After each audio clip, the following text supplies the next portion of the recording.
of these guys have? They all have a shell. Very good. Our squid is in the phylum Mollusca because he has a shell. It's an internal shell, but it is still considered a shell. And so that's going to be why our squid is in the phylum Mollusca. Are human beings in the phylum Mollusca? No. Do we have a shell? No, we don't. We do have something, though, that a lot of animals, or actually more animals don't have this than do. I want you to feel your back. What's back there? Backbone. Backbone. Very good. You and I are vertebrates, right? Because we have a backbone. Do you think our squid has a backbone? No. So what is he considered? Invertebrate. Very good, guys. So he's in the phylum Mollusca because of that shell. You and I are in the phylum Chordata because we have that backbone. So we've already separated from our friend the squid because of that. So phylum Mollusca, they're also going to have a head. They're also going to have a muscular foot. They're also going to have gut and gonads. They also have bilateral symmetry. That means if I were to draw a line either this way or this way, you could fold themselves over on top of each other. So there's all these things in common these animals have that you can put them together in the phylum Mollusca. Does that make sense? All right, we're working our way down. Kingdom, phylum. Now we're going to class. Our squid is in the class Cephalopoda. Cephalopod. This word, does anyone know what language we're speaking when we're talking taxonomy? It's okay if you don't. It's Latin. So this word in Latin literally means cepha means head. Pod means foot. Cephalopod. Head, foot. The reason it's called head, foot is because it looks like these animals have a head that's directly connected to what's moving them through the water, to their foot that is moving them through the water. And the reason I talk about the language, Latin, the reason we do taxonomy in Latin is because it's what we call considered a dead language. Latin is not spoken all over the world. It's not a language that people are speaking. The good thing about that is it's not a language that's evolving. It's not a language that's constantly changing. English is constantly changing. The word selfie did not exist when I was at your age, and now it's in the dictionary, right? So Latin is not constantly changing. It's a great language for me to call up a scientist in another country and talk about the bottlenose dolphin. Say we call it a bottlenose dolphin here, they call it something different. But if I say Terciops truncatus, if I say that genus and species name in Latin, that very specific first and last name of our bottlenose dolphin in Latin, they're going to know exactly what animal I'm talking about. All right, so class cephalopod, right? Head, foot. Do y'all know what kind of animal this is? Squid, right? Very good. What about him? Octopus. Very good. Shrimp.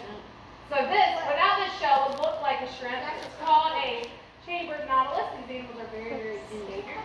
And then this guy, do you want to know him? Cuttlefish. Good job, guys. So we've gotten so specific that we're talking about 4 types of animals. There's over 600 species in this class, but they're all either a squid, an octopus, a chambered nautilus, or a cuttlefish. That's how specific we've gotten. I'm going to show you a video of one of our friends here. This is a mimic octopus. What does the word mimic mean? What do you think he's going to do? Y'all can tell me? Copy. Copy, very good. So he's going to copy some animals. First, he's going to do something even different than copy. He's going to come across this big scary crab. He's going to change his color to black because in nature colors like red and black might represent what? Danger, right? I'm venomous, I'm poisonous, you don't want to mess with me. Black and white bands means noxic or toxic, right? So now he's coming around swimming on the bottom flat, mimicking some other animal. A lot of people think stingray, and he looks a lot like a stingray. But he's actually mimicking what we call a banded sole, which is a type of flounder, flatfish, that is venomous. Pretty cool. But yeah, stingray too would be one to do. These animals are very intelligent. These animals in the class cephalopod. It looks like it's a lizard mixed See? with This right here is the siphon. We'll talk about that in a minute. He's got all of his arms stretched out. He's copying a very venomous fish that is invasive here. Poisonous spines. I'm sorry on that fish, not venomous. Poisonous. A what? Nope. snake. Anyone know what that is? It's called a lionfish. That fish has very poisonous barbs. It's invasive here. It's not from here, but it is now in our waters. He's going to do one more. That's how intelligent these guys are. This fish is scary. I'm going to get in this hole. I'm going to leave 2 of my arms out. I'm going to look like a, there you go, a snake, a banded sea snake. A very venomous species of snake. Why is this octopus able to fit into that hole so nicely? Y'all can tell me. Because he's small. He has no what? He has no what? He has no bones. He's an invertebrate. He can get into these tight spaces. All right, so we're gotten down more specific. Kingdom, phylum, class, order. We're now in the squid, the order Truthodia, which is just our squid. We have gotten so specific that now we are only talking about squid in this order. So this is an inshore squid. Does anyone want to take a guess what this kind of squid's called? He's pretty giant. Y'all can tell me. The giant squid. Very good. We're talking about squids, right? We're only in order Truthodia. This is the only squid. This one's a newer species, found not too long ago. He's called a jointed squid because he looks like he has joints like elbows. This one's a what? Vampire squid. Very good, guys. So we've gotten so specific that we're only talking about squid. So now we're going to dive into more squid knowledge. Oh, I didn't talk about us, right? I talked about our phylum. We're chordata. I didn't talk about what class humans are because our squids are in the class cephalopods. Does anyone know what class human beings are in? Starts with an M. Mammals. Very good. We are mammals. And then our order, we are primates. So we separated way earlier, right? In the phylum. So this is the Humboldt squid. Humboldt squids are very large. But are they the biggest squid out there? No. I don't think so. This is their mouth, their beak. They have an upper and lower beak. Is that a shark? It's pretty hard. It's really the only hard part of their body. It's chitin. My contact lens and my eyes are chitin, the same material that that beak is made out of. So he's pretty big. That's his size comparison to a man. Oh. But like I said, he's not the biggest. You'll see here his fins moving, helping him swim, move through the water. Squid can move both forward and backwards.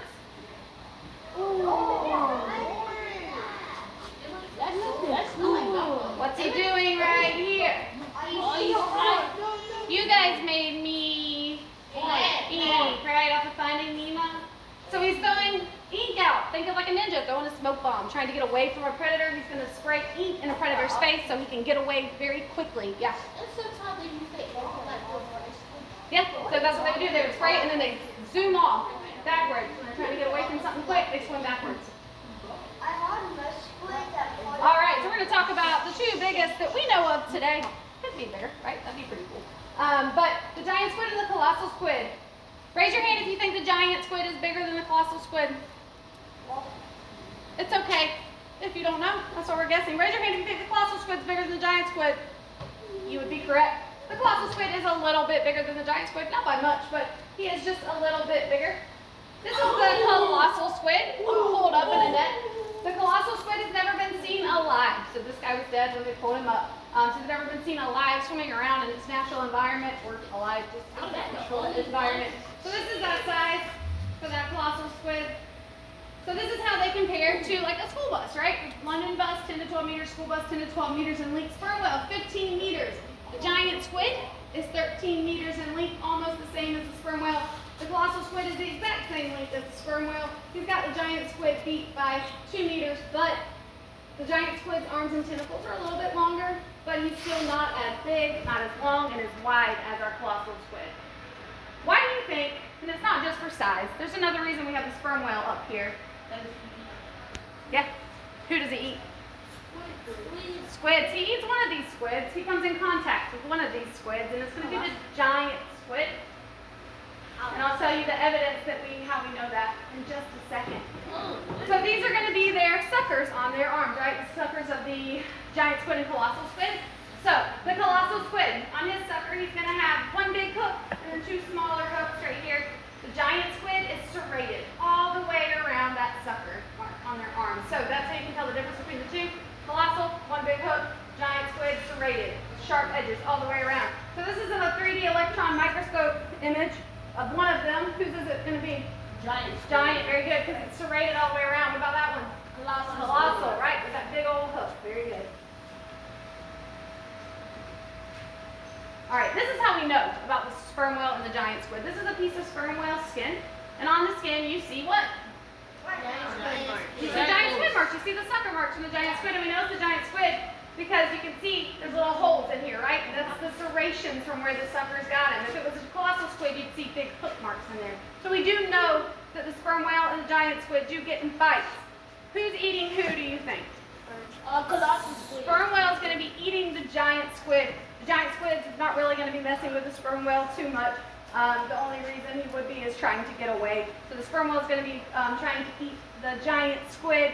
Sperm whale is usually going to win that fight. The only way a giant squid could win that fight is by holding that sperm whale under too long, because what's going to happen to him? It's gonna drown. He would drown, right? Because how do whales breathe?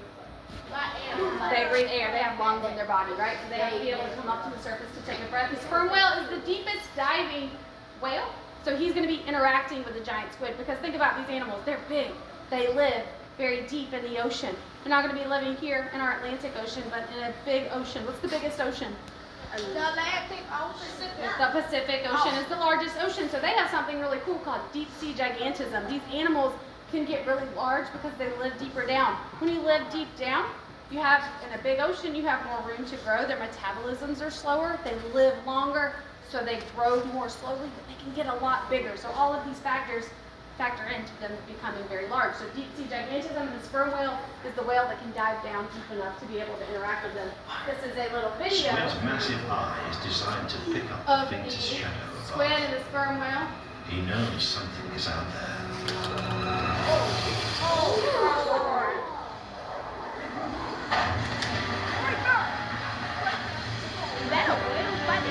Now the squid's hooks are showing their ferocious power.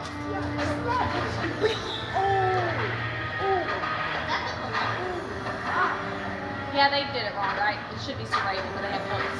But you're right, the giants would just have serration. A slash to the eye, and the squid is free.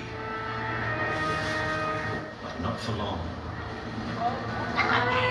Now the squid is That's wrapped the around giant. his head. The colossal squid and The sperm only whale. chance for the whale is to get a grip of its body. It's good that they picked up on the difference, I though. haven't watched. They were wrong. You got some calamari. All right, so yeah. Because the sperm whale wants to, he's hunting him, right? The sperm whale is trying to eat the giant squid. The giant squid's not trying to eat the sperm whale. He's not gonna want a meal that big. How is the giant But the squid giant better squid's trying to defend himself. So, yeah.